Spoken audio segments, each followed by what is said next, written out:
Bismillahirrahmanirrahim. Assalamualaikum warahmatullahi wabarakatuh. Baik, nama saya Dwi Regina Erni dari kelas PS 5B dengan mata kuliah Sistem Informasi Manajemen Bank Syariah. Nah, baik, di sini saya akan menjelaskan tentang perkembangan teknologi di era digital seperti smartphone. Nah, pada zaman sekarang ini kan banyak banget masyarakat yang menggunakan smartphone. Nah, mungkin banyak juga masyarakat yang tidak mengetahui apa sih pengertian dari smartphone tersebut. Baik, di sini saya akan menjelaskan tentang pengertian apa itu smartphone. Oke, nah smartphone itu adalah dapat kita katakan dengan secara umum yaitu adalah alat yang dilengkapi dengan teknologi yang dapat menyerupai seperti komputer. Kenapa demikian? Karena smartphone juga memiliki fitur yang sama seperti komputer. Contohnya Microsoft Word gitu untuk melakukan pengerjaan tugas gitu. Nah, di dalam smartphone ini juga ada dampak negatif dan positifnya. Nah, di sini kita akan bahas apa sih dampak negatif dan positif dari smartphone tersebut. Baik, yang pertama itu kita mulai dari dampak positifnya. Oke, nah yang pertama dampak positif itu yaitu dapat membantu kita dalam melakukan pengerjaan tugas atau melakukan pekerjaan. Misalnya kalau dalam tugas kita bisa mempermudah kita dalam mencari tugas. Apa yang tidak kita ketahui bisa kita cari di smartphone melalui Google gitu kan. Nah, kalau dalam pekerjaan apa sih dari bidang pekerjaan yang bisa membantu kita gitu pada smartphone kita gitu. Nah, yang pertama itu kalau dulu pada pekerjaan kita kan kita sibuk dalam menyimpan file-file tersebut, menyimpan file-file penting perusahaan misalnya.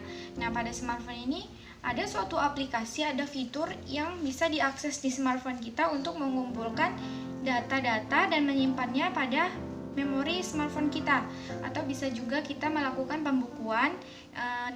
pembukuan secara rinci dan mudah dalam melakukan pengerjaan dalam pekerjaan tugas kita, misalnya dalam aplikasi pembukuan dalam per tahunnya. Nah, itu kan di situ sudah ada fitur bisa kita akses dalam smartphone kita gitu.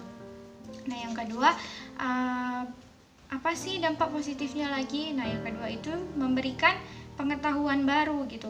Pengetahuan baru itu seperti kita yang kita tidak dapatkan di lingkungan kita bisa mengetahuinya dari media sosial yang ada di smartphone kita gitu. Nah, smartphone ini juga tidak digunakan hanya kalangan muda-muda saja, melainkan smartphone ini bisa digunakan di semua kalangan, dari mulai remaja, orang tua ataupun anak-anak. Bahkan di zaman sekarang banyak sekali anak-anak yang menggunakan smartphone gitu. Nah, smartphone ini juga penting banget pada zaman sekarang, pada masa pandemi seperti ini. Kita bisa belajar menggunakan smartphone dengan mudah gitu, tanpa kita harus keluar dan harus bertatapan langsung gitu. Dan selanjutnya yaitu smartphone ini juga memiliki fungsi seperti laptop. Nah, seperti yang kita bilang tadi kan, dia seperti komputer ataupun laptop gitu. Kenapa bisa dibilang demikian? Karena smartphone ini juga bisa kita gunakan untuk mengakses tugas gitu, mengerjakan tugas dimanapun dan kapanpun gitu.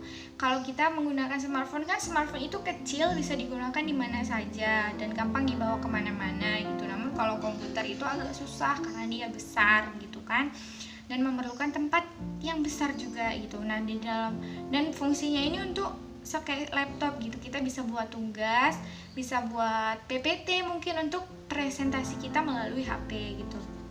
Nah, itu tadi dia dampak positif dari kita menggunakan smartphone. Nah, baik, selanjutnya kita akan membahas tentang apa sih dampak negatifnya dari kita menggunakan smartphone gitu.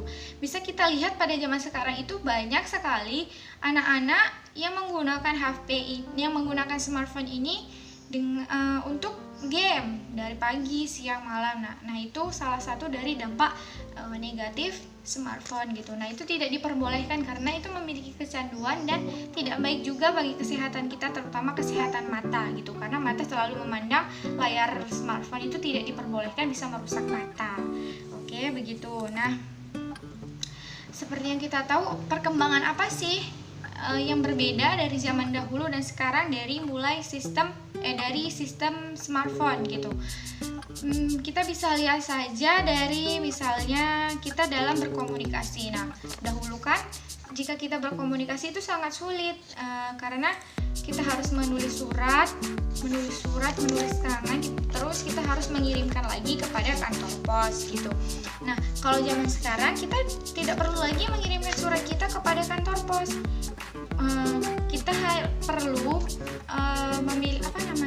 kita perlu tempat yang efektif dan gampang gitu. Nah, dengan cara menggunakan smartphone. Dengan cara kita menggunakan smartphone itu gampang sekali. Kita bisa telepon orang yang ingin kita sampaikan pesannya misalnya, atau kita bisa berkomunikasi dengan keluarga kita yang jauh. Nah, kalau dulu kan kita berkomunikasi dengan keluarga kita menggunakan surat gitu kan, harus lama sampainya gitu. Namun kalau kita menggunakan smartphone itu dengan gampang dapat mengakses apa aja dengan fitur-fitur yang diberikan smartphone gitu. Kita bisa gunakan dengan baik. Lalu apa saja apalagi dari yang perbedaan dahulu dengan sekarang, smartphone yang sekarang dan dahulu gitu. Yang pertama itu ada dari misalnya kita berbelanja gitu kan, misalnya kita belanja makanan di suatu tempat atau di mall gitu kan. Pada zaman sekarang itu tidak perlu lagi kita membawakan uang cash gitu. Kita bisa hanya melakukan scan barcode saja pada scan barcode yang ada di smartphone kita untuk mengakses pembayaran kita melalui barcode gitu. Banyak juga bank-bank sekarang di dunia perbankan yang melakukan scan barcode tersebut agar lebih memudahkan nasabahnya dalam bertransaksi gitu. Terus apalagi sih gunanya smartphone gitu.